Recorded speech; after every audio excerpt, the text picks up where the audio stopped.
Hello and welcome to the Night Owl Philanthropy podcast. What's your why? I'm your host, Dean Jones, and in this series, I ask charity and social impact leaders to share their why, the purpose, experience, and values that drive their work. Each episode goes beyond campaigns and job titles to uncover the real stories behind social impact leadership, exploring what it takes to stay resilient, purposeful, and compassionate in a demanding sector. Today, we're looking at those themes through the lens of place-based leadership and learning disability services. And I'm really pleased to be joined by Melanie Beck MBE, DL, Chair of Trustees at MKSnap and former Chief Executive of Milton Keynes, the city centre business improvement district. Melanie's journey stretches from elite sport, including competing as a diver, through corporate and city centre roles to championing opportunities for adults with learning disabilities and autistic people in Milton Keynes.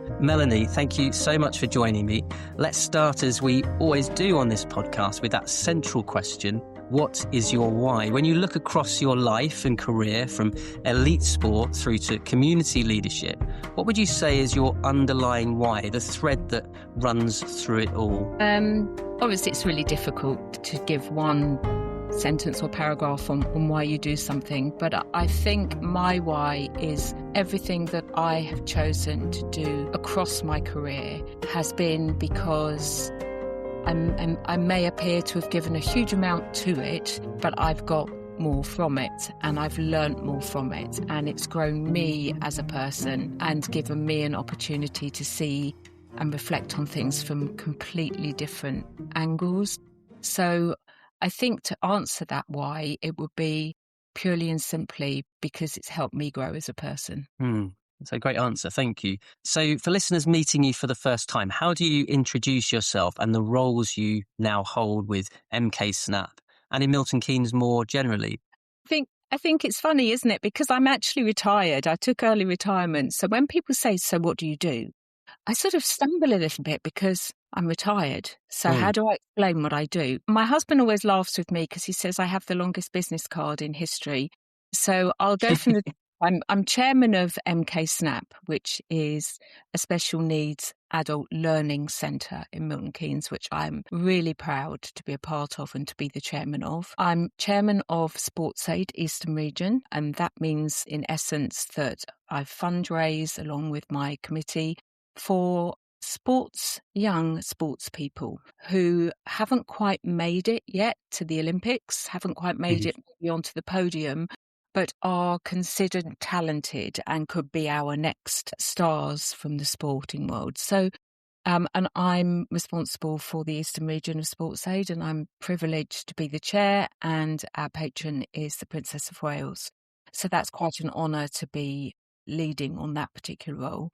But I guess the biggest part of my life is taken up and has been for 40, nearly 50 years as a sports person myself. I was a young 7-year-old who went to Bedford Robinson Pool and watched. I was a synchronised swimmer, actually, and I was doing some sculling up the 50-metre pool, which is terribly boring. And we were doing ballet legs, which is quite difficult to do, but I was sculling along and performing my ballet leg, watching these people in the diving pool having a lot more fun than me, careering off the diving boards, having a laugh. And I thought, why am I doing this with this really painful nose clip on my nose when they're having such fun across there? So I gave up synchronized swimming and I transferred to diving, my sister and I.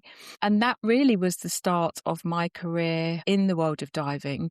And I'm now the vice chairman of World Aquatics, which is the world governing body at the Technical Diving Committee. So I'm responsible for the sport alongside my chairman, who's from Kuwait, for the sport of diving across the world, the delivery of the events, which includes the Olympic Games, the World Championships, and a number of World Cup events during the course of the year, and the very rules that the sport is governed by. So we are the custodian of those rules. And I have been trekking around the world, certainly for the last 20 plus years, I've been honoured to go to 5 Olympic Games. Everyone is different. And I guess that's where I draw my conclusion on my why. Because I have been very fortunate across those years to go to pretty much the whole world. There's nowhere in the world that I haven't been to, or certainly a continent that I haven't been to. And learn that what you are exposed to in the news, in social media, about people and cultures is so very far from the absolute truth of what you see when you meet a lot of those people. And learning from them and understanding our differences, and all of those things really have helped me to understand my place in the world and also what I can help other people with. Thank you for that. Melanie, you were appointed Deputy Lieutenant of Buckinghamshire, supporting the Lord Lieutenant, the Countess Howe. How did that come about for you? Is there a formal selection process there? Does the Lord Lieutenant contact you directly? Well, she asked me to call her. I was in the depths of Rio. There we go. And I was trying to figure out how I was going to ring somebody so important when I was in Rio. And I ended up going into the broadcast van, strange enough, because it's the only place there's a stable Wi-Fi at any event. And so I rang her back and she asked me whether I would be prepared to be one of her deputy lieutenants. And what that basically means is she is appointed by the King to represent him in Buckinghamshire. It's a very big county, so I'm one of those lieutenants that goes on behalf of the King and represents him at some wonderful community events. We do assessments for the King's Award for Voluntary Services, and we also go to things like the British citizenship ceremonies, which is where somebody has gone through the sort of 7-year process of getting citizenship to the UK, obtaining their certificate that gives them their passport, more importantly. And it's wonderful to go and hear those stories, meet those people, and I guess it's all about meeting people from different walks of life and reflection from that, and the growth that you get from meeting those people that have had very different lives to you. And it makes you reflect on actually how lucky you are. And I think it makes you a more rounded person, actually, Dean, if I'm really honest. I hope that that's made me more rounded, maybe more tolerant. Maybe able to see things from different perspectives than I would have done had I taken a different course in my career.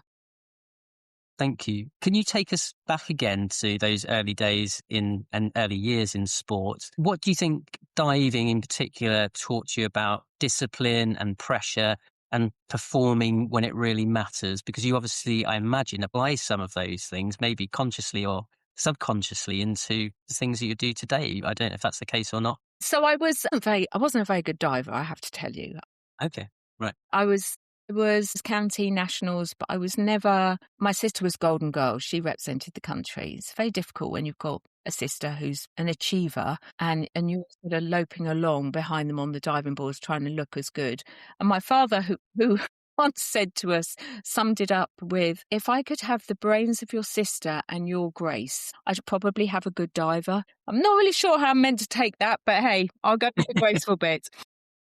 I think what making a commitment to a sport, and I see this so often, even now, when I'm on the road internationally with all the teams, it's the discipline it gives you. You get up in the morning, and sport's very different now to when I was doing it. When I was doing it, you weren't allowed to receive any kind of payment at all. There was no prize money. If you asked to do an ad, that payment had to go to your national governing body. You weren't allowed to take anything. Of course, it's a very different landscape now because we have the National Lottery and UK Sport. So they have an earning potential now.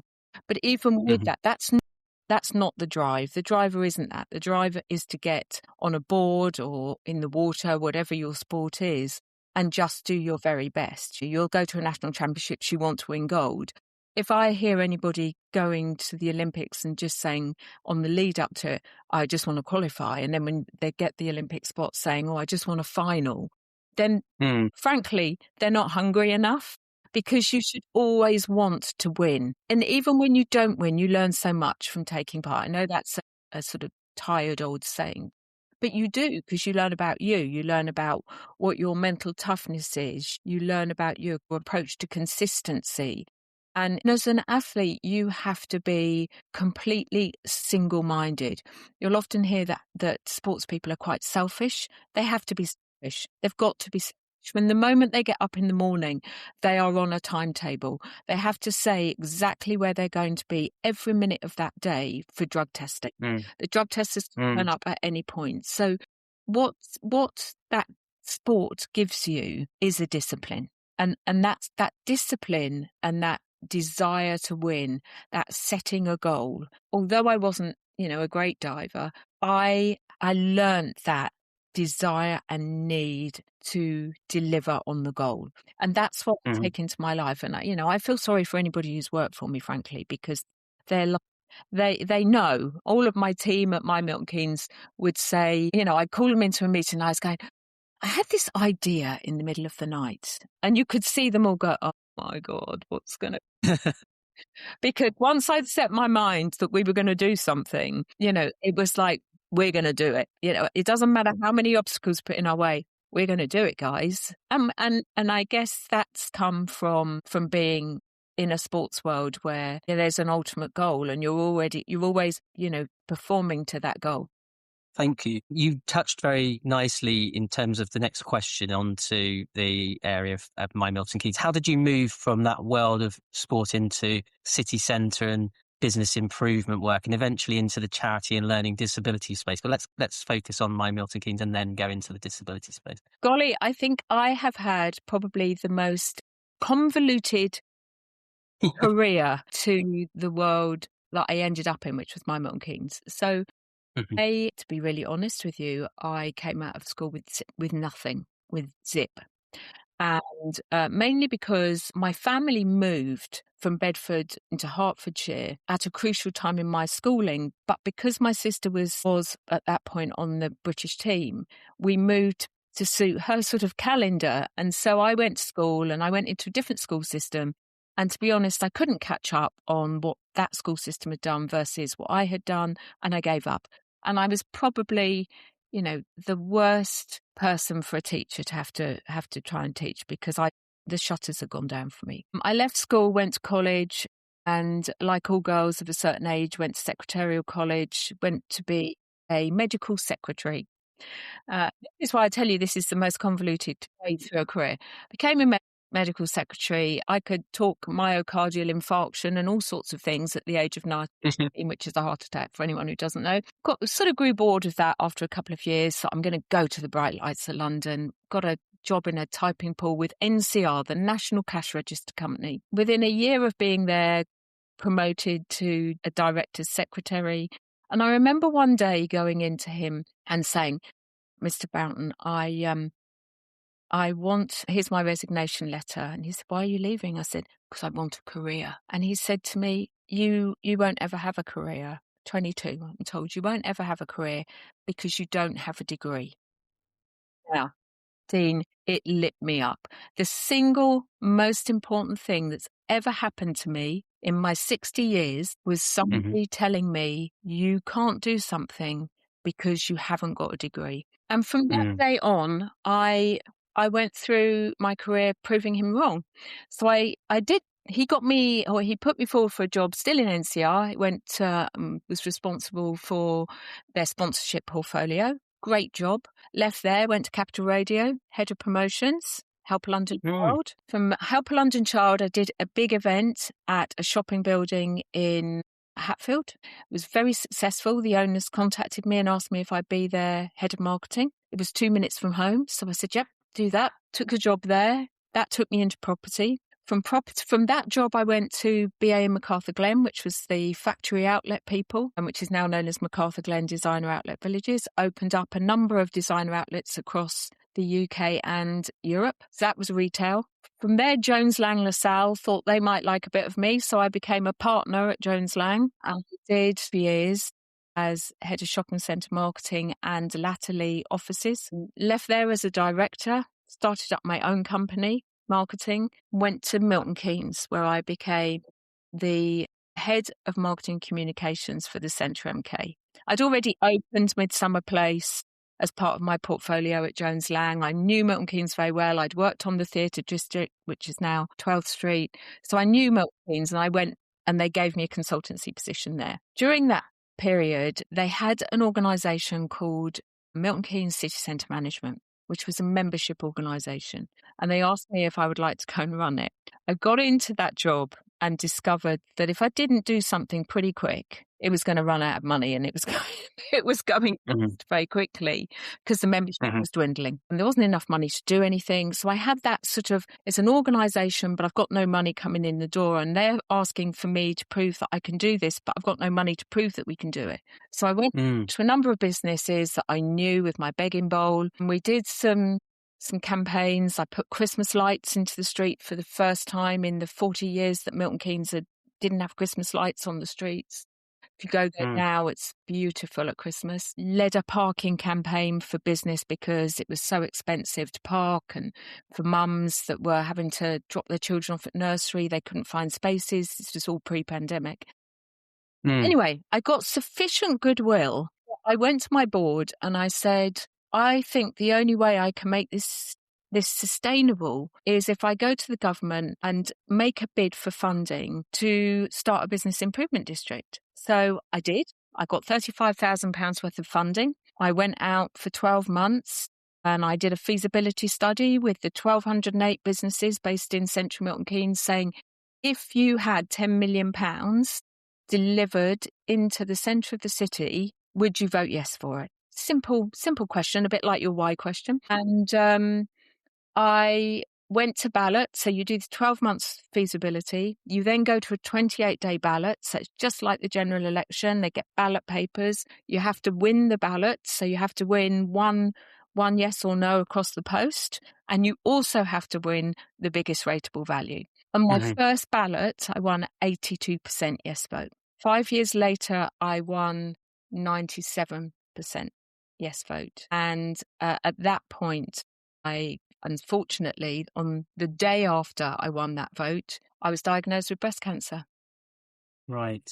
And I went through a pretty hideous, as all cancer patients do, 18 months of treatment. I ran the business in the chemo chair, carried on. I wanted to keep everything as normal as possible. And so can I just understand, Mel, before you carry on, the ballot was a kind of vote of confidence for your leadership? Is that? Yes. I mean, what you do is you publish a business plan, in essence, which says what if they pay this money, which is basically a percentage on top of their business rates. Yeah. And if they pay this money and you win, then you deliver that business plan. So the business plan that you front had got to be compelling and convincing, because if you otherwise they're not going to vote for you, because this is an additional payment that they're going to make on top of all the payments. And let's be honest about it, retail particularly over the last 10 years hasn't had a great time. You effectively, you're all in. If you voted no, you're still in if you win. Yeah. They pay that percentage on top of their business plan and you deliver that plan. And then at the end of the 5 years, you deliver another business plan and they vote on that plan. So and is that a competitive process? No. So there are other people that... No, you're the only people that can overturn your bid once you've been given the go-ahead to go to ballot is the local authority. They can read the business plan and say, no, they're the only people that can overturn you. The businesses can overturn you, but they have to get quite a large proportion of them together to say, we're not happy with this, we don't want to go forward. There's a 28-day cooling off period where you all sit there with your fingers crossed, hoping nobody's going to say, actually, we've had to rethink and we don't want this. So, but we never had any of that. My team at my Milton Keynes of staff were incredible. As I say, they would dread me doing the had a thought in the middle of the night conversation, and they were behind me, 100%. And we delivered. So, very proud 10 years. Thank you for explaining it. I just wanted to establish how that worked before you moved on to, obviously a really important part of your life and experience that no one would wish on anybody, or at least themselves, around your breast cancer diagnosis. So what year was that? I got diagnosed in December 22. My treatment started in 23, which was really interesting because I had my first chemo in the latter end of January of that year. And I remember saying to my oncologist, after my first treatment, how ill am I going to feel? And he said, well, I can't really tell you, but why? And I said, because I've got my investiture for my MBE in February. And he said, I promise you, I will have you back on your feet for your investiture. We had this big key date. Week 3 was when I was going to Windsor Castle. For anybody who's been through this process, it's quite extraordinary in that you have no idea. You go there and obviously you're all dressed beautifully and you arrive and you don't know who of the royal family you're going to meet until you literally walk in and sign in. They give you a book and you open it up and it tells you who it is that's giving you your award. And obviously I was part of the COVID awards. So I was given my MBE for COVID, for the work I did during COVID. Right. And for Milton Keynes, which was, again, another interesting point, because I just got out of bed every morning and did something to help, frankly. I wasn't like the doctors and nurses. I just got up in the morning and went and delivered food. And suddenly I get a letter from the Queen telling me that she's giving me an MBE. And it was like, but I just kept myself busy. And you arrive there, and my husband said to me as we were walking into Windsor Castle, who would you like? And I said, well, I've met Prince William and Prince Edward. I met Prince Edward at the Commonwealth Games. I've met Prince William. Catherine's our patron. The Queen, it won't be her because she's obviously unwell, and so it won't be the Queen. I said, I'd really like Prince Charles. I said, because after all, he's going to be the next king. So, and I walked in and I got my little booklet and I opened the page and it was Prince Charles. And he is the most charming man to talk to. It was like when you go up there wobbling on my high heels because I was nervous and messed up my curtsy.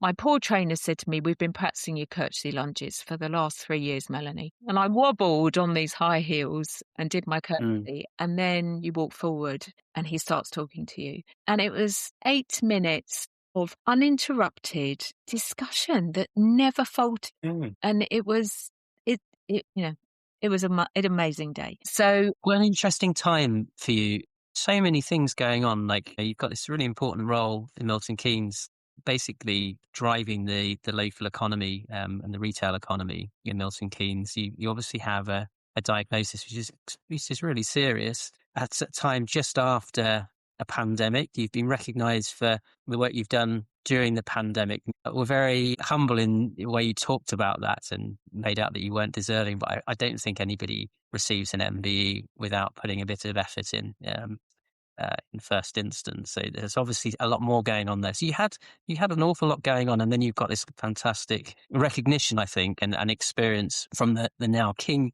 Charles rather than Prince Charles. So that's a lot going on in a short period of time. I met him a year later. Right. Because he came to Milton Keynes to give us the plate. He visited, didn't he? Yeah, he came to give us our city plates. And because of my role in MKSnap, we were on one of the receiving lines. Right. He comes along, and obviously the then chief exec of Snap spoke first, and he came along to me, and we'd been asked to wear our honours medals, so I did dutifully wear it. And he came up and he said, "Thank you so much for wearing that." And I said, "I'm very proud of it. And actually, you gave it to me a year ago." And he looked at me and said, "Did I?" I said, "Yes, you did. You presented it exactly a year ago." He went, "Wow." And I went, "But we have a problem." He said, "We do?" I said, "Yes." I said, "What are we going to do for our anniversary next year?" He walked off. He chuckled and he looked back at me and he winked. And my chief exec looked at me and said, "I don't believe it, Melanie. You've just flirted with the King of England." She's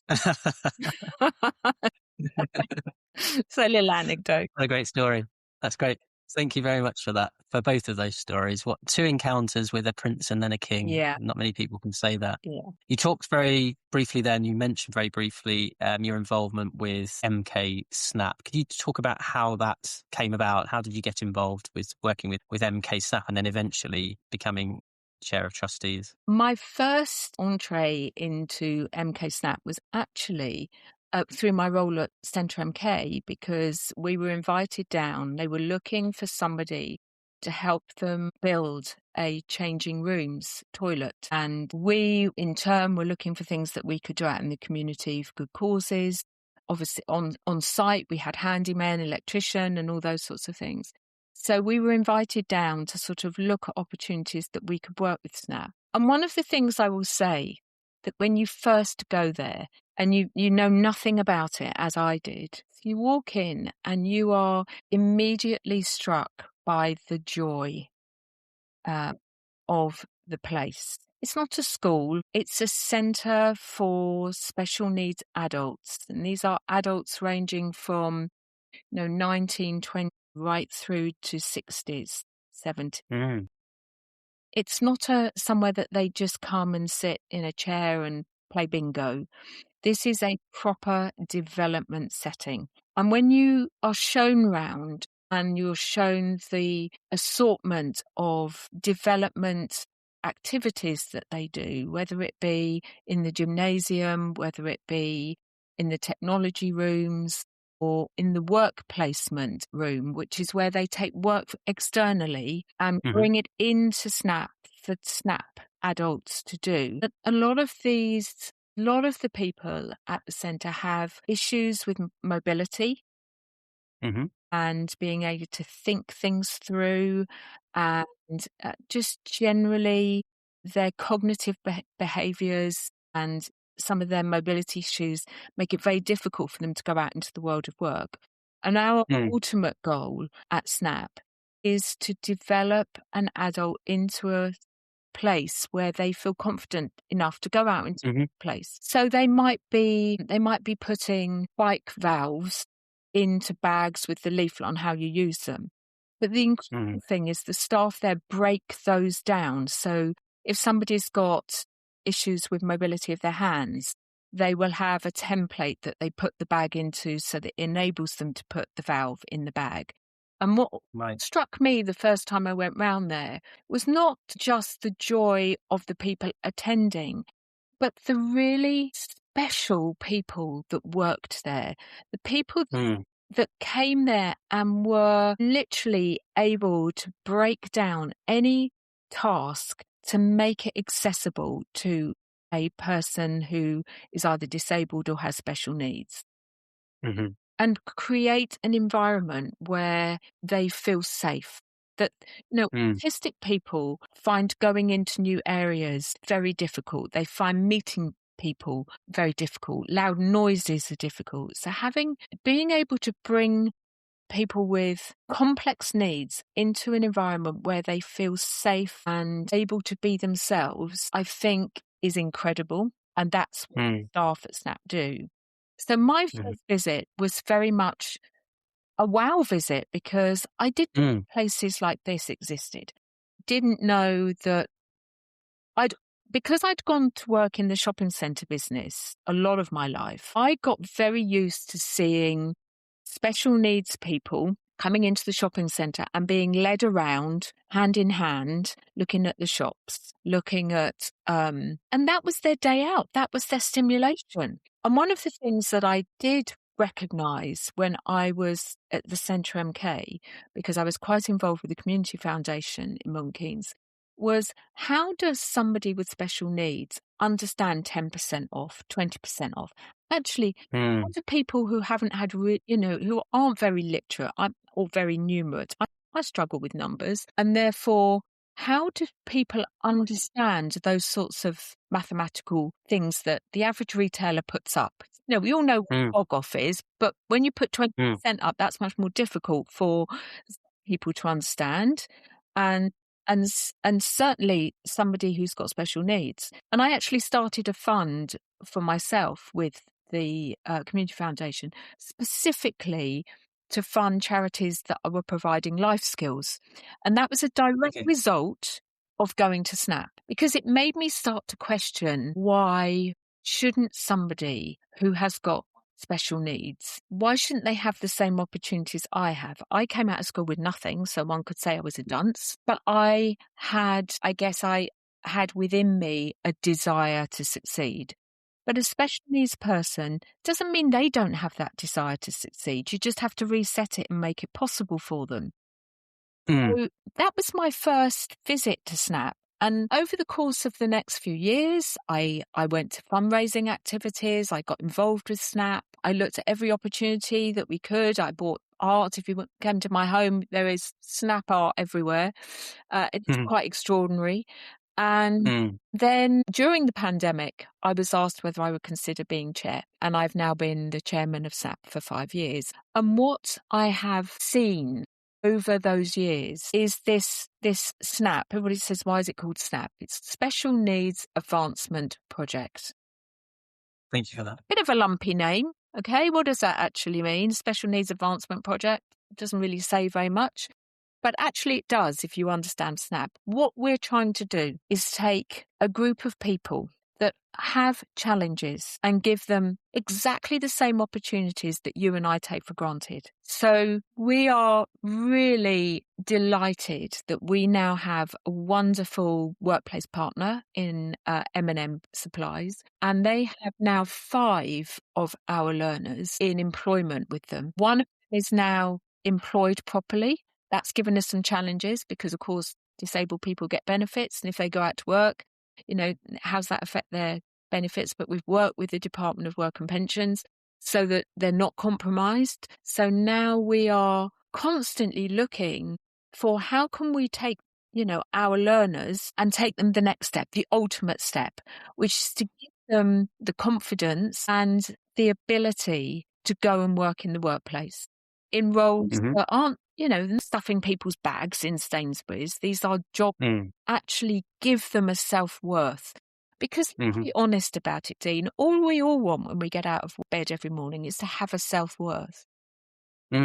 And so SNAP just got under my skin, I guess, is the answer. Because of all of those things, there were a group of people that could become lost. In the pandemic, when we had to close the centre down and suddenly they were back at home and their own simulation was sitting in front of the TV, was taking back 20 years. That's exactly what 20 years ago they were doing. In a very short space of time, the staff at SNAP got 30 hours of IT lessons and made sure that all of our learners had access to IT so that they could continue to be developed and stimulated during the pandemic. That's extraordinary for anybody to have achieved that. But these guys, apart from the fact you get so many hugs when you go in there and they never remember who you are. They always say, who are you? They can't ever remember who I am. And I've been around for so long. But you can be having the worst day on the planet and you walk in those doors and suddenly nothing matters because you're surrounded by people that are just enjoying every opportunity they're being given, and just makes you think, really makes you think. Yeah. Thank you for that. That was a really good understanding of your role within the organisation, but also the experience you had when you first encountered them. Could you tell us about the kinds of barriers on a day-to-day basis that your learners might face and that you're trying to, I guess, the sorts of things that you're trying to enable for them, or some of the barriers you're trying to remove for them? I don't know if you can remove the barriers. It's more about equipping them with the skills to overcome them, I suppose, isn't it? Yeah, I mean, all of the things that we do at SNAP are learning-based. It's very important that we make sure that they keep mobile because, if you sit in an armchair for a large proportion of the day, you're going to become immobile over time and you're going to put weight on and you're not going to be healthy. So everything that we do at SNAP keeps them moving. So we have a gardening area. So they traditionally, at Christmas, they make wreaths. At summer, they do the summer bedding plants and we do hanging baskets. So they're out in the garden, they're producing and they're seeing things. They're seeing what their handiwork can deliver. If I do this, this is going to grow.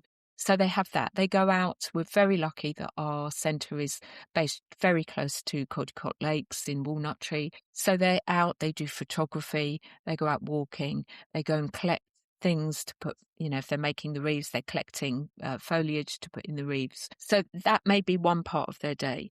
Another part, they might be going into the gym, and it could be football, it could be yoga. So that's the health and well-being side of things.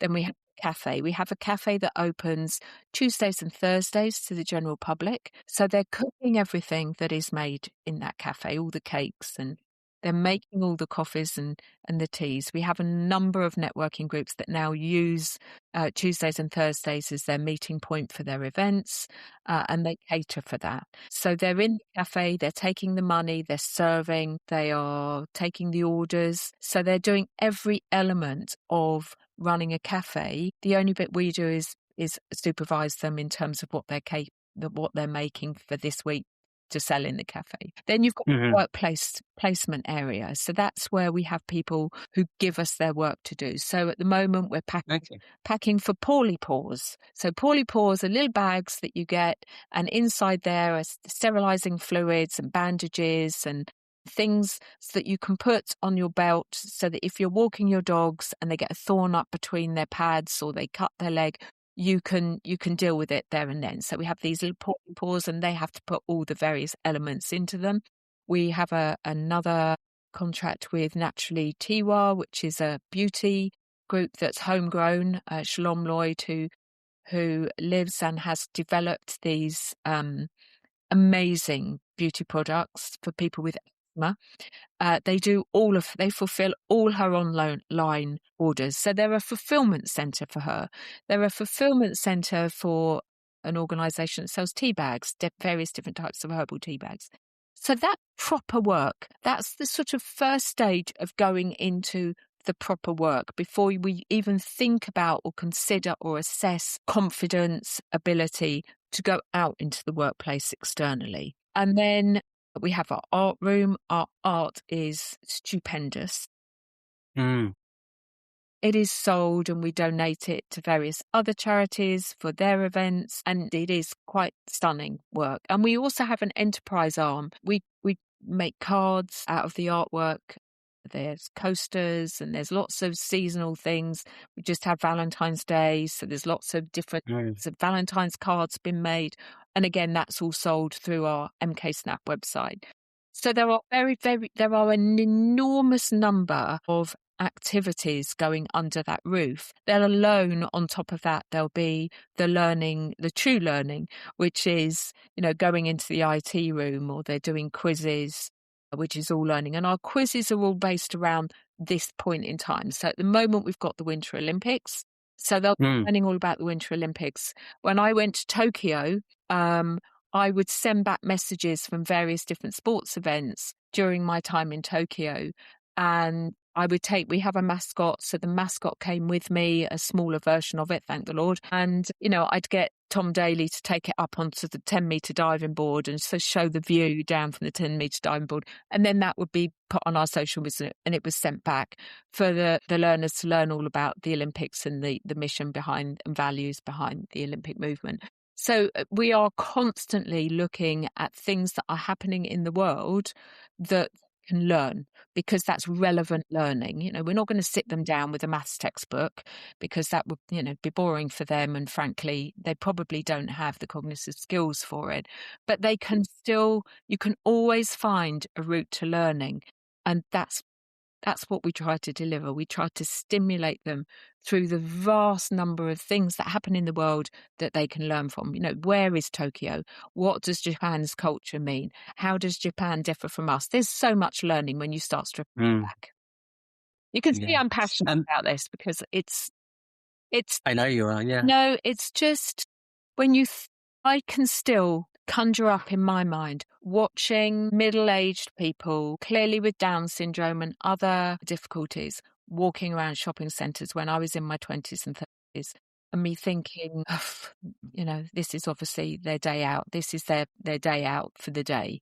And now I'm involved with a centre that really has taken that and turned it on its head. And when you've had that experience in a different setting, and then you have the opportunity to change that setting, even a minor, tiny part of it, because I'm just the chairman, I don't do this. I just oversee and make sure they don't run out of money or do anything stupid. But just to feel that, I've had a tiny, tiny, tiny little part of changing the narrative from that to that is, yeah. And it's humbling, to see Jack, who's our learner that now goes to work, and to see how, this was a normal guy who just had a problem, and suddenly he got special needs. So he'd gone from being, Jack the lad to suddenly he wasn't, he hadn't, he people have brain hemorrhages,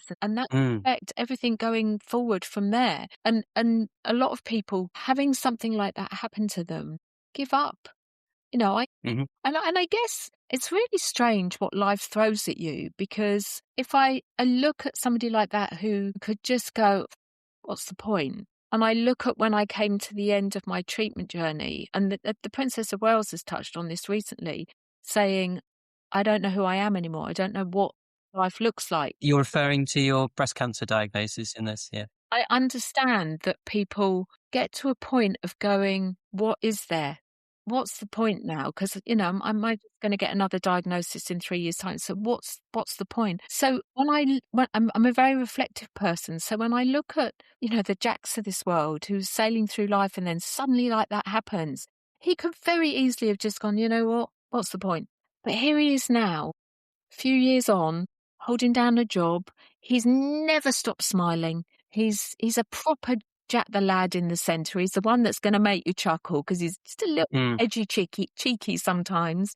It just makes you realise just, what opportunities life gives you. You get a curved ball, but it doesn't mean you can't reinvent. Mel, I just wanted to touch on, because you mentioned a name that most people will be familiar with. In your work with the Olympics, you obviously came into contact, you had regular contact with Tom Daley. Mm-hmm. It just struck me, this is more of an observation, but it could lead on to a question, that you are working with people, young people, predominantly, who are very able, who are the best at what they do in their field. And towards the end of Tom's diving career, reached those pinnacle moments of being the absolute best in the world. And then we think about MKSnap as a place where actually those privileges don't come naturally to the people that you're supporting and looking after. And there's quite a big contrast, isn't there, between that world that you're in, supporting the Olympics movement, and then this world with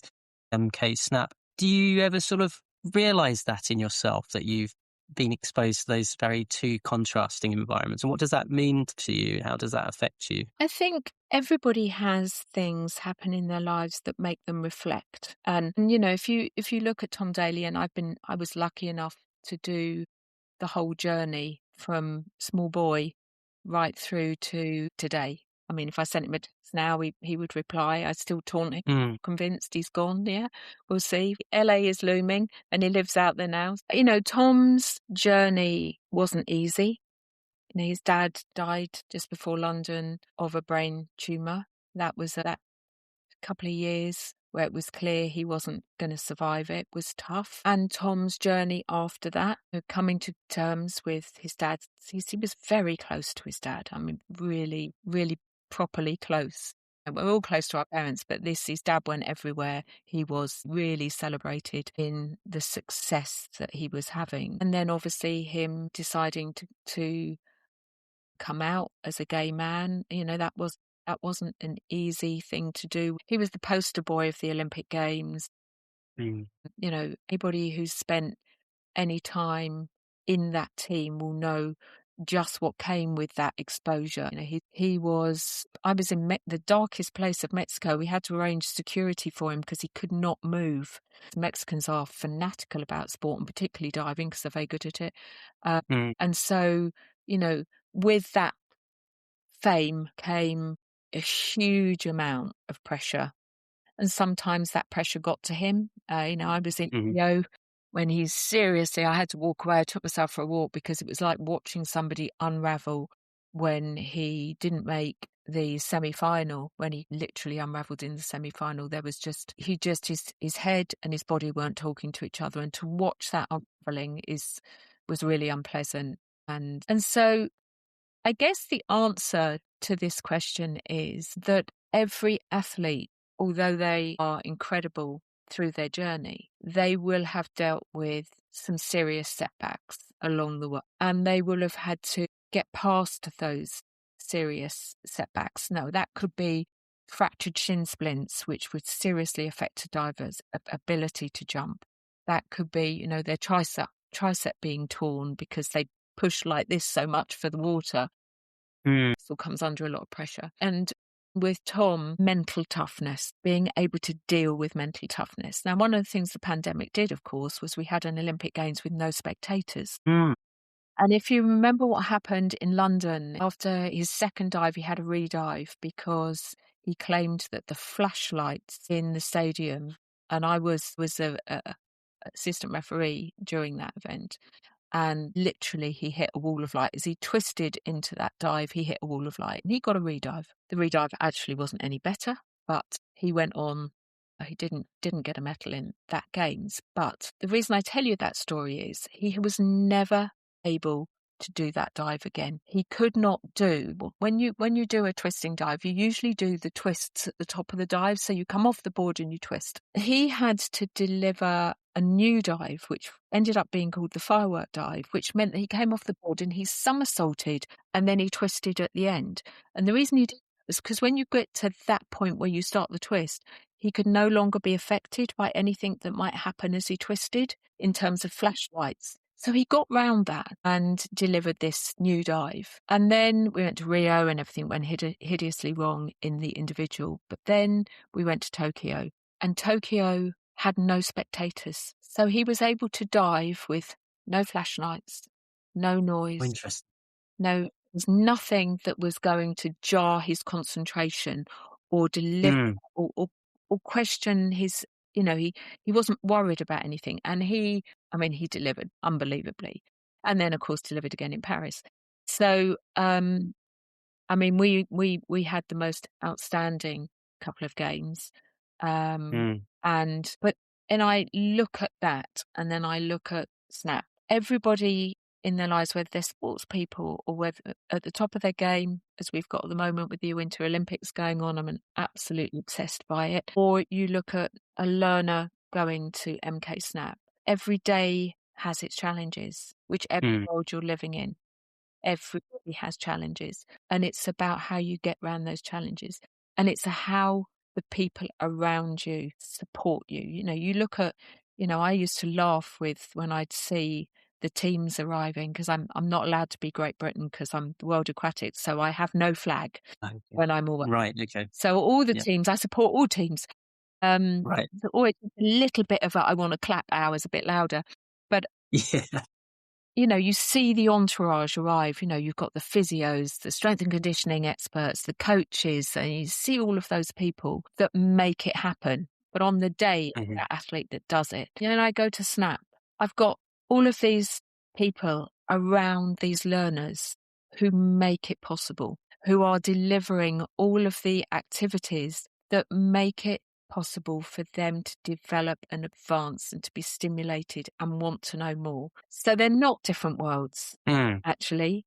They're the same world, but it's about what in your world is a challenge. Over here, you've got the objective of winning a gold medal. Over here, you've got an entirely different objective. And it might be that I want to be able to go and work in the real world. What that means to that individual is the same. That's a great answer. Thank you. That really does crystallise those two things. Yeah. Yeah. What is it, do you think, that you wish was better understood about the world that learners within MKSnap occupy? What do you think is not understood well enough that you wish was better understood? I think people shy away from them. I think because they are very embracing. What you see is what you get in a lot of ways with special need people. They will come up and they will be there in front of your face and they'll go, "Who are you?" And to some people, you'll see people sort of like take a step back. It's, you're in my space, you're in my personal space. And I think what I really wish is the more that we are able to get people out into the workplace, the more people understand that they just approach life a little bit more, with a little bit more sun than we do, you know? Mm. They're just a little bit It's a more nice way of putting it. smiley, and they just want you to be part of their world, and they want to feel you're embracing them. So the minute you step back, or you look as if and question, sort of the face can give away your expressions very well. And so if you sort of like, oh, who are you and why are you interrupting? Because let's be honest about it. In our world, if somebody interrupts, you can be quite irritated by that. In the world of Snap, if you don't get interrupted, then frankly you're questioning, Something's not right. don't they like me? You know, you almost walk in there. You have to embrace that. But until we can get the general population to understand, you shouldn't fear them. You shouldn't fear that love of life, that joy that they get, because they just look at the world through a different lens to us. It's not so serious. It's not so, nothing matters so much. You know, we can get up in the morning and the smallest little thing can irritate us. You know, you go to the supermarket, we've got 10 minutes and somebody's taken forever to do your conveyor belt because they might be special needs. I've heard people, oh, they shouldn't have people like that on tills. We've only got a short lunch break. Don't be irritated. That could have been you, actually. You know, that could be you next week. You could have something. You could have a bad fall.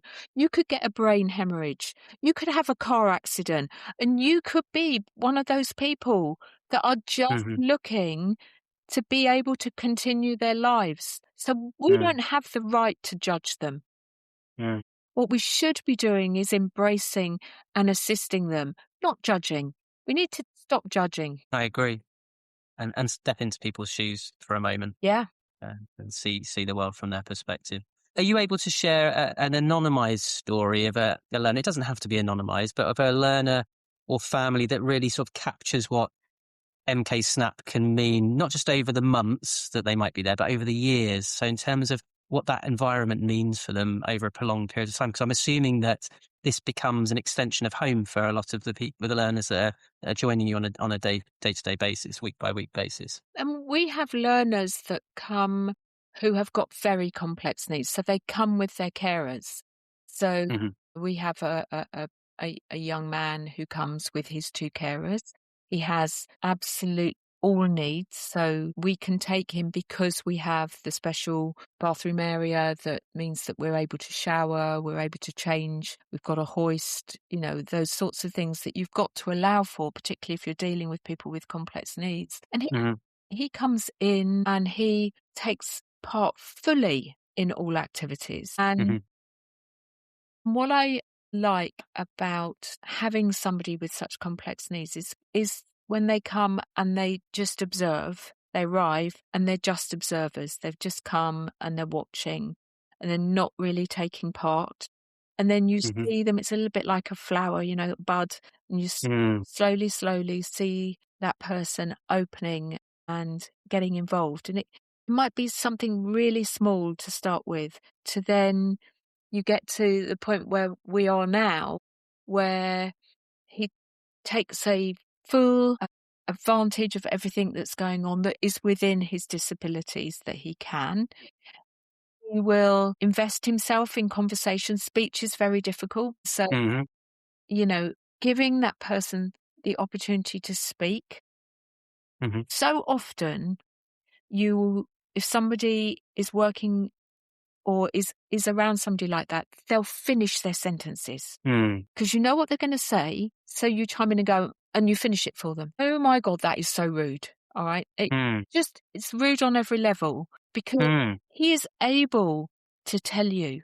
He's able to tell you his story. We had visitors in and he presented to those visitors his story, and nobody at any point tried to cut him off. We all listened. We gave him the time, even though there were some difficult pauses while he got his words out. Because the minute you start talking for somebody, they clam up, they stop, because there's no point in trying anymore. I have seen him gone from wallflower, for want of a better word, to a fully flourished flower who's prepared to take part and to speak and has his his points of view. And when we opened the changing rooms toilet, he did the opening and he spoke. Well, for somebody that's gone from that to this, that is incredible to watch, totally fulfilling. I give up time in my day because I love the place. But if anybody ever said, why do you do this? That's why I do it. Because I've just seen this person who was in a wheelchair he has a computer, he's very complex needs, who is now confident enough and believing in himself that he has something to offer. And don't try and argue with him at Learner Council. He'll put his point of view across. And that's why we're there. It doesn't matter what the disability is. Everybody is given the chance to find their place. Great. That was such a rich response to my question. Thank you. And from your vantage point, where are the biggest gaps in support and opportunity for adults with learning disabilities in a place like Milton Keynes? And there are many places like Milton Keynes. Where do you think the biggest gaps are from what you've experienced and what you see perhaps on a day-to-day and week-by-week basis? So we have this great centre. We can continue to do what we do at the centre. We can continue to develop them to a point where they can go out and be valued employees. We need the businesses. We need the businesses to come through our door, to see what we do, and to be able to have the open-mindedness to be able to, is that even a word? Be open-minded enough to go, how can I translate this into my business world? How can I create, because there has to be a commitment from the employer to do this. There has to be an understanding. There has to be a patience, a tolerance. They're not going to get it on the first occasion. They need 10 times being told.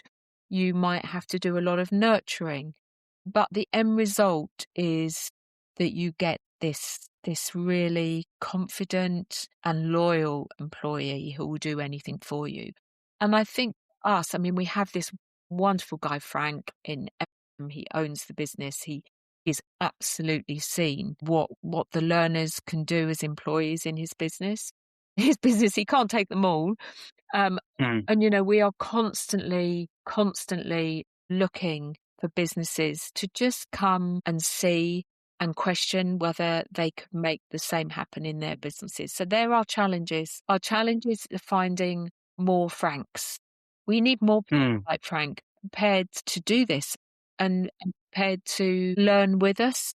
We will help and we will support, but be prepared to take the journey. Yeah, and there are obviously rewards for the learners in that experience, but I'm sure that there are as many rewards for the employer or the person taking that opportunity. Are you able to sort of articulate some of those rewards that an employer might get from that engagement with your learners in sort of taking them on as employees or supporters of their business and the work they do? Well, the feedback that we get back from Frank is that they are as good as his I want to say normal, and that's such a terrible word. I hate using the word normal, but with his traditional employees, here is a better word. Yeah. So he sees no difference. He doesn't see a difference. But when you embark on the journey, you've got to be prepared that it is a journey. But he would tell you that the output, the delivery, the joy, and let's be honest, as business owners, you want to feel when you leave at the end of the day that your staff have had a good day as well. You hate it when your staff are moaning, don't do this. With Frank, he will tell you that he's almost having to shoehorn them out the door at the end of the day because they don't go home. They're having a great time. So I think what I would say is, as much as the learner is experiencing something they never expected to experience, the employer is as well, because of the commitment that you would get from a special needs person, because they really appreciate the fact that they're part, what the opportunity that they've been given. And, if you really think about the world of work, there are so many roles that special needs people could play, but it's breaking down that barrier of understanding because they act differently because I guess it's that unconscious bias. It comes Hmm. in many forms, but Hmm. included, unconscious bias also touches on people with special needs. They don't act like, Hmm. they don't look like we do. And I think that's what makes people shy away. Yeah, I don't know the answer to that, but I think you're probably right. You've had to bring businesses and local authorities and communities with you in your different roles, all across those different roles, really. What have you learned about building trust across those very different worlds, and in terms of applying that to your work with MKSnap? And I know there's a senior team, paid staff, I mean, you to have a role as a chair, and I know you probably do a lot more than just chair the board, but yeah, what has it taught you about that, and how you move your team in the right places to ensure those things happen in the most positive way possible? Well, you're talking to somebody that's layered in a sports background, so no doesn't figure in my work. Okay, right. No is okay. I'll find another way around this, and I'll still try. Yes. So I think what I have learned is that you have to sometimes accept that people aren't always where you are. Hmm. People aren't always seeing things through your visual field, and that you Hmm. might have to just slow down, Hmm. lead people. You can't drag people. And it doesn't matter what role I have played in my life. Hmm. Sometimes I had to sit back and think about my approach with people, Hmm. and think about the fact that I am goal driven. Not everybody is Hmm. goal driven. Sometimes people don't like change. I remember my Milton Keynes sitting one of my staff down. Have you ever read the book Who Moved the Cheese? No, I haven't, but I will now. You should. And it's for people who don't like change. Okay. And I had this guy who everything in when we moved from MKCCM into the bid, Hmm. he wasn't coupling his carriage to my train engine at all. He was I've not heard that expression before. I like it. he was moaning away, and I was sitting there thinking, oh my God, how am I going to get him to get with the program? Yeah. It's that horrible dilemma of get with the program, or I'm going to have to think about how I move you on politely. Yeah. So I said to him one day, I said, what are you doing today? And he said, I said, what are you doing at lunchtime? He said, no, it's too cold out there. He was great at coming in during the cold. He would find every job there was to do in the office when it was cold. But when the sun was out, he was out with the larks, and he didn't come back till close of play. But this particular day was cold, wet and rainy. I said, well, I'll tell you what. I said, I want you, I'm going to give you an extra half an hour for your lunch. And his Hmm. eyes lit up, and I said, and you're going to come into the boardroom and you're going to read this book. It's not a big book. It's only a little book, little paperback book I've got you. I think you find it interesting.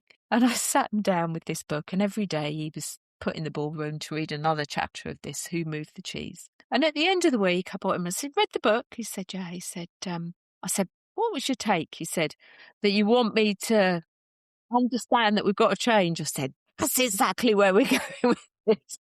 We've got to change. We're going to do things a bit differently. I think, that's one of the things I've learned through my career, is that you have to find, it's how you tell it. It's how you get Mm. people involved, and you can't force people. And I remember seeing during my bid training, because you have quite big bid training with business improvement districts, because they're so regulated. Because at the end of Hmm. the day, although you're not a local authority, you're still spending public money. So you are heavily Mm. regulated. And I found this cartoon, it's side by side. It was the same mountain vista, but one had the boss at the top with the employees sort of halfway down the hill, and the boss celebrating at the top. And the other one was the boss down with the troops halfway down the mountain, sort of dragging them up. And the question was, who's the best leader? The best leader isn't the person who gets to the finish line first when he's completely battered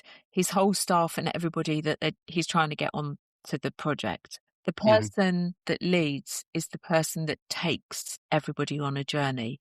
And that journey Mm. might take longer, Hmm. but ultimately everyone can celebrate the success at the end. Mm.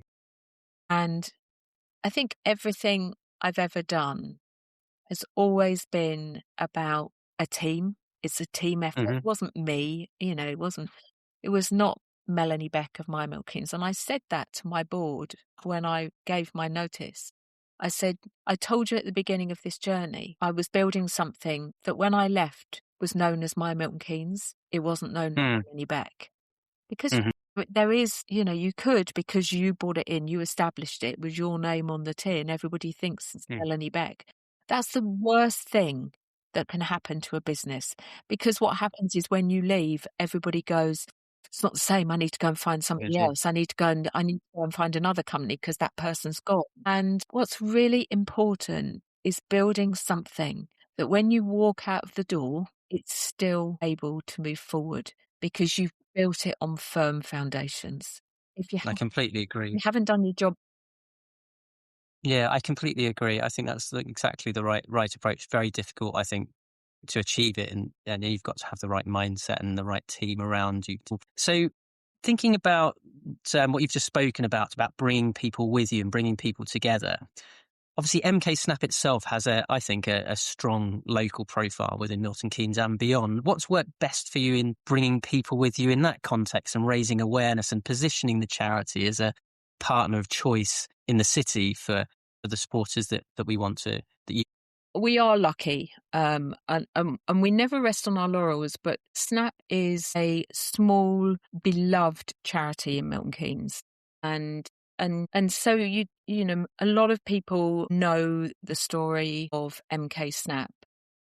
Either know people, may not have been there, but will certainly know something about it. And so that's quite helpful when you are developing a board.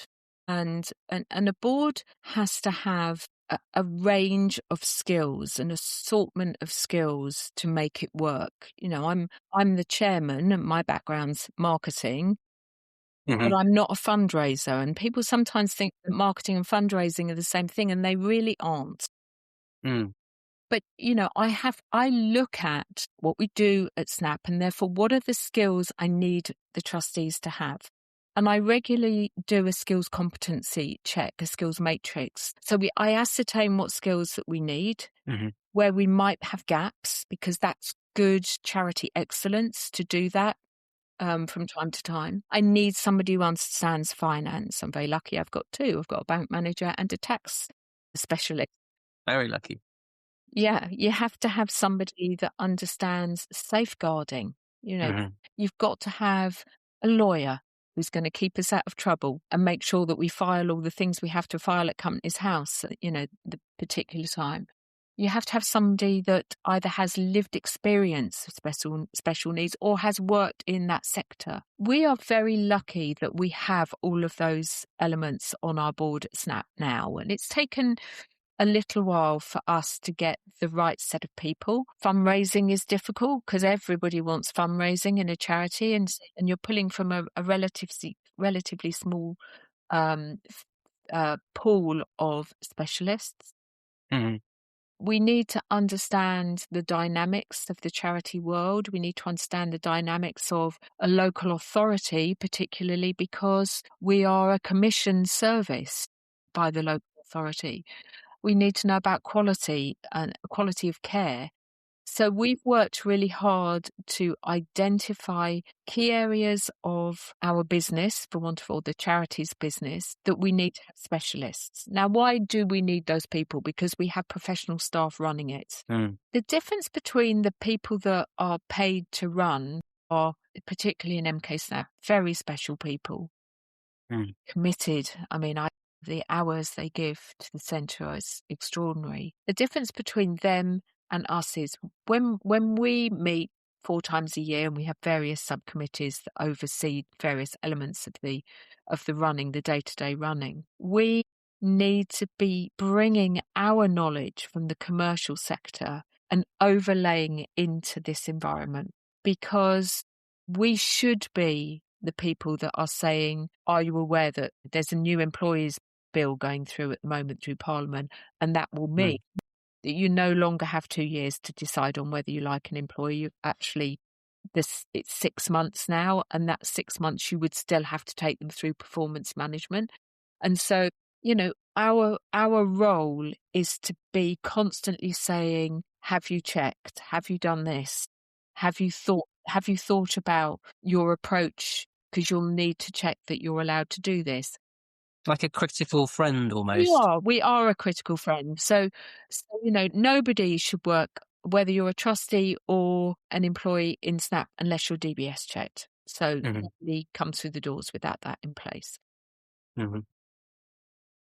From that point, we have one of our trustees who has a safeguarding background, who comes in quarterly and does a safeguarding audit.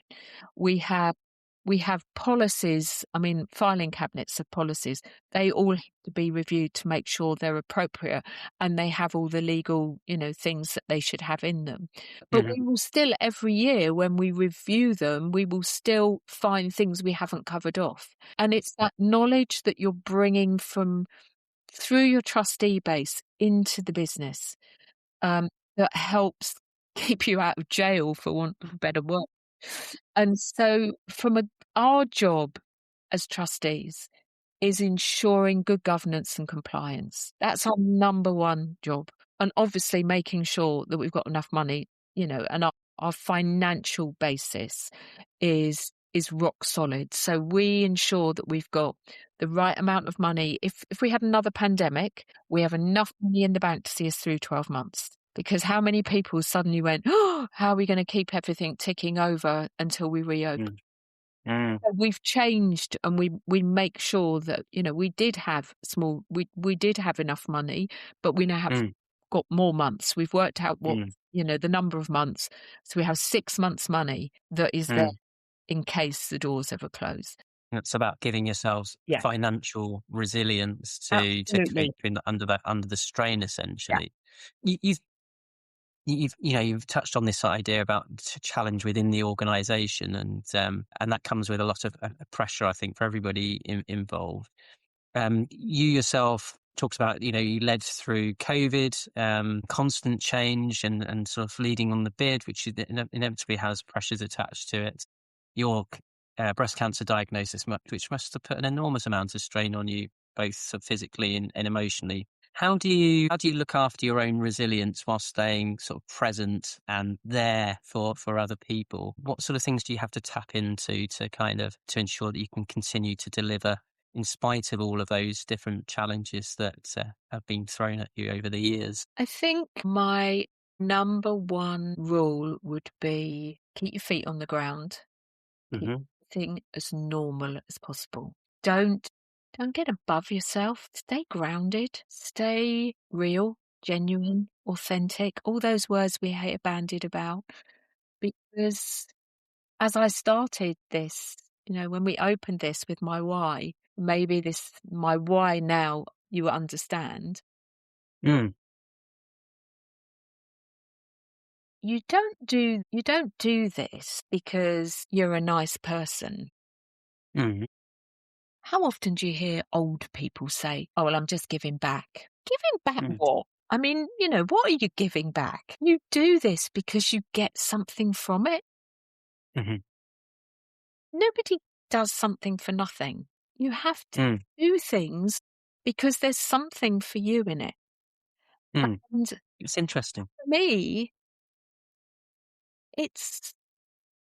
I have the joy and the pleasure of, in all the things I do, and people say, oh my God, you've got a charmed life, all the things you do. It's hard work. Of course it's hard work. And there's sometimes when I'm sitting on a plane for 13 hours in economy going to China again that I think, why am I doing this?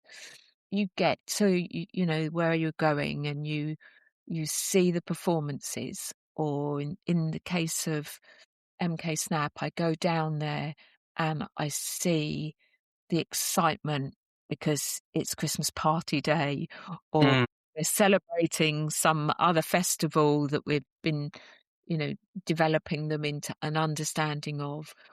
Or in the case of sports aid, having, as I had happen recently, 2 wheelchair basketball guys who came to receive £1,500 quid from us that we'd fundraised a lunch with 200 people in Milton Keynes.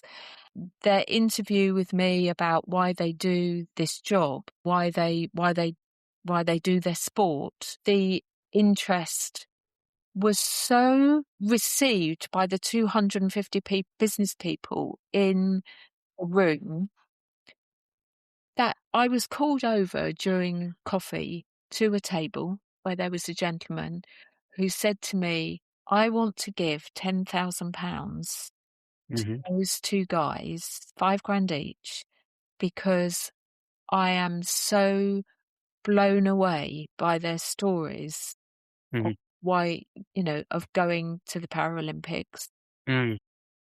One of them was at university studying law, and one was about to go to university studying law, with everything going against them in their life. When some people could get overwhelmed with why me, these guys had used sport and had carried on their lives, found a new direction for their lives. And these business people would listen to that story and gave them £10,000. And then when I got home that evening, to get an email from one of the solicitors in Milton Keynes, EMW Law, saying, we'll give that guy an internship in our business when he gets to the end of his degree, and the other one is all the reasons we do it. And it demonstrates that philanthropy comes in many different forms as well, I think, doesn't it? Yeah. And it isn't sometimes just about the money or the time. It's all those different elements. And I think that really applies to MKSnap, those elements of time, but also giving up a space for your learners to come and learn and develop themselves. That's an interesting give, I think. I don't think we should ever underestimate. If a trustee says to you, I don't really... And I've had this happen. I've had a trustee say, I think maybe I should resign because I don't really see that I can give anything to this. No, you're right. If you haven't got yourself sufficiently involved and interested in the charity, then probably it's not the charity for you to be with, because trustee isn't about getting it on your CV. It's job to make you look like you're a good old chap. It's a hard graft, isn't it? It's about rolling your sleeves up and getting in there and getting involved and helping and being prepared to go out on a Friday night to a fundraising event and taking your mates because it's a quiz night to raise money. It's not about turning up for 4 meetings a year and just nod through the director's report. You've got to be involved. You've got to be part of the team. Otherwise, you're not doing yourself any justice. Why are you doing it? What would you like to see change sort of locally and nationally in terms of how we support adults with learning disabilities and autistic adults? You talked about making sure that your trustees are engaged and involved, but there are all sorts of people that need to be engaged and involved, I think, in this process. It's not just the centre itself. What would you like to see change? And I think what's really worrying is that in the current economic environment we're in, the squeeze on budgets local authorities are working on, that's not a political statement. This, just being common sense. We're all seeing local authorities struggling, businesses are struggling, everybody's struggling. All we're seeing is costs going up. And so, we worry about whether the local authority, what level they're going to be able to fund and commission our services. Are they going to be able to, obviously our costs go up, but that doesn't necessarily mean our commissioned services financially are going to go up. So we all worry about that. And I think the worrying trend of education, questioning whether they're going to be able to continue with delivering SEN specific assistance in schools, particularly as we've got an increase in autism. I have a 6-year-old grandson that's got autism. Absolutely no idea. I had no idea what that meant in a child. I thought I got just a naughty little grandson. Actually, I booked myself on, because his mum told me I think he's autistic. I booked myself on a course with the Open University as to learn what does this actually mean in a child, not an adult, but in a child. I've had to completely change my approach to how I deal with my grandson, because you have to, whereas, you put them on the naughty step when they're misbehaving, that's going to escalate an autistic meltdown. You've got to divert their attention. They're not going to listen to you. They've seen red dust, they've got a red haze. They're not listening to you. It's just going up and up in their head and they don't know what's happening. You've got to understand what that means. And I think my concern for the future is that people in power have to, we hear a lot of, well, why is there such an increase in autism? Is it just now a label? We've had young children, middle years children, students locked down, not having their university life that they were looking forward to, not having the opportunity to go to their toddler groups, not having the opportunity to go to brownies and guides or whatever else they do, taekwondo, because they were locked down and therefore their development has been affected. Now, that may not be autism.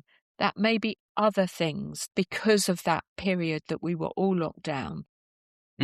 We don't yet know what the ongoing effect is going to be in that generation. With the squeeze on budgets, with the lack of acceptance, of understanding, with politicians coming out and saying, oh, why have we got so many autistics? It's just a label. I've read recently somebody came out saying they're not autistic. It's just parents have lost control. That's a worrying trend. Because it takes me back to my reasons to being involved in SNAP. And that is very much about, you have to understand the person and you have to understand what they're capable of. And you have to be able to build support around them in the same way as you do a performance athlete, in the same way as we do as parents. We support our children, nurture them to grow. If you just discard people, then you're going to create a generation of people who don't know what's real, unable, and don't belong. It's kind of nicely ties to what you were just saying. If there was one thing businesses or employers listening could do differently tomorrow to be more inclusive, what would you ask of them? I know we talked about one of those areas being give these young learners a chance and employ them. Are there other things that they could be doing that spring to mind that you think is worth saying just before we kind of close the interview? I would, I don't discount learn. You're never too old to learn. You might be chief executive of an organisation, or you might be the head of HR. Don't just discount. Be prepared to think. Like I've had to do as a grandparent. I discounted. Oh, it's just a naughty child. She's lost control of him. And then I took the time to find out about. I went and bought a book, and I put myself onto a course, and I learned what autism for a child is and how they express themselves. If you're the head of HR, or I think they've got a new name, HR people now, head of people, I think they're called now. Yeah. If you're a chief exec, or you are in any way responsible for advancing your staff, be prepared to go and look and understand and question yourself about whether or not this is something that you could open up your business to. Don't just disregard because it's easy. It's much easier to say no than yes, or even maybe. Don't just say no. And for someone who's listening and they're considering a chairman role, or to become a trustee or a leadership role in a local charity, you've talked about the hard graft. What's your most honest piece of advice around taking on that role that you think people should know about? Find a charity that you're interested in or you've been exposed to, and you get some kind of pleasure out of. If I hadn't gone on that trip at the Centre MK to go and look at a centre that were looking for us to give them something free gratis, and I can't remember, but I probably on the day thought, I can't really afford the time to do. We can always not find the time. We've always got something else we could be doing in our diary. I've got a million reasons not to go to the gym. You can always find a reason not to go and look. But I went that day because my boss told me that I was going with him, and I went and I came away wowed. If you don't spend the time looking and thinking about what goes on around you, not just being about what you do, in the world, but being prepared to look further afield. And, the charity sector, they just want my money or they just want my time and there won't be any for me. If you discount, it's the same thing. If you go, oh God, I haven't got the time for that. I might miss, Coronation Street. I haven't got the time to go, or I'm out of home enough. I'm missing out on something that just might make you a better person. And not so self-absorbed. There you go, I'll say it. We can all be self-absorbed and think that we are the best thing in our businesses. But sometimes learning comes from unexpected places. And that's being a trustee or a chairman or a vice chairman or sitting on a subcommittee that might be, from your specialist area, but the challenges are different. So you have to put in different thinking. And it grows you. It truly grows you as a person.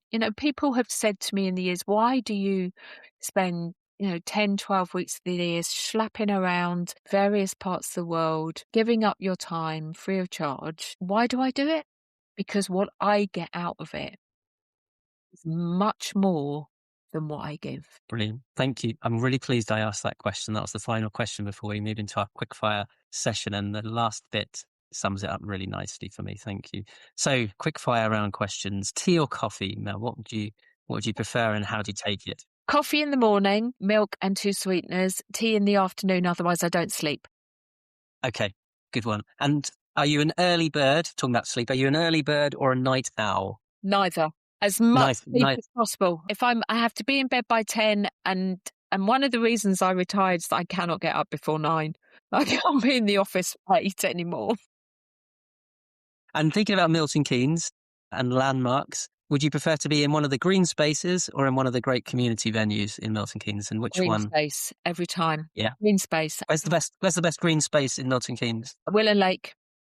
Willow Lake, yeah, that's a good one. Okay, if you do both lakes, 6K. Yeah. That's your rings. That's your rings done. Takes an hour and your rings are done for the day. True, yeah. After that, tick box. After a particularly demanding day of meetings and responsibilities, what helps you switch off and reset? Meetings in Emmerdale. Emmerdale. I wasn't expecting that one. I've not had that one. Emmerdale. For as many years as it's been on, it's not Emmerdale Farm anymore, it's Emmerdale. It's not, is it? It's total rubbish, but it doesn't require anything of you other than to sit there and laugh at it. I think that feeds into the next question, which is what one thing about you might surprise people who only know the title Melanie Beck, and Emmerdale surprised me. But there might be lots of things that will surprise me. I'm fourth generation Salvation Army. Oh, right. Okay, that's interesting. Yeah. I know a few Salvation Army people. Had my tambourine since I was 13 years old. I'll have to embrace that in another conversation in the future. Final question for anyone listening who's been moved by what you've shared and wants to support MKSnap or similar organisations that you've mentioned throughout our conversation. What's the best next step they can take? Let's focus on MKSnap. What can they do to support MKSnap? Arrange a visit, contact the centre, arrange a visit, come and see for yourself, because I can absolutely guarantee that once you've gone through, just come for coffee if you want to be innocuous. You can just come in on Tuesday or Thursday, have a cup of tea, nice little chocolate brownie, and just watch. If you want to be more formal about it and really want to know more, then ring us, and we're always happy to give you a tour. And what's the website again, Melanie? Oh, golly, www.mksnap.gov.uk, I think. Okay, great. Thank you. Well, I'll find you by typing in MKSnap, I think, won't they? Yeah, I think. Yeah. But these days, all you have to do is put in the name and it brings it up, thankfully. Yeah. That's what I would do anyway, which is why I don't know the answer to the question. You got me. That's all good. Melanie, thank you so much for an open and generous conversation and for bringing to life what long-term place-based leadership really looks like, from city centres to learning disability services.